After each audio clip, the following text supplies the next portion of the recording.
My name's Geoff. I'm a mechanical engineering lecturer at Trafford College.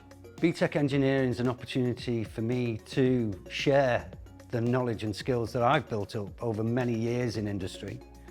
I can then share my experience and blend it into the curriculum that they require to enter industry themselves. I started off as an apprentice myself. I then joined a company which they encouraged further training, and I took up a BTEC level 3 course with them over, I think I did it for about 4 years, so it was a level 3 and a level 4 BTEC. That provided opportunities for me in company, and it also opened doors to other industries and other job opportunities later on. After I'd done so many years in engineering, I started to get into the training of staff. I enjoyed the teaching side of it.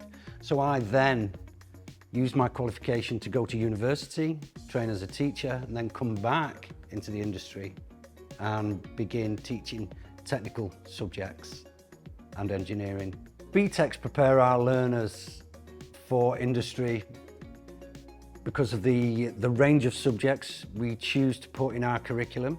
I can't think of a career that would be more interesting. You're learning all the time. The industry itself is changing continually. It's a very dynamic environment, continually changing. And because we train them as engineers, problem solvers, we see a lot of students transfer their skills from one direction to another.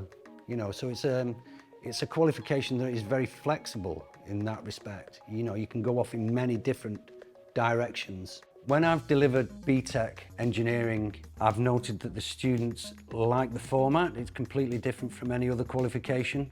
There'll be a graphical element, there will be a practical manufacturing element, and there's a theory. And that combination of needs for the BTEC qualification is unique. You don't see that in qualifications often, and that's a very motivating factor for some students. It makes for a very interesting qualification and a way to achieve it.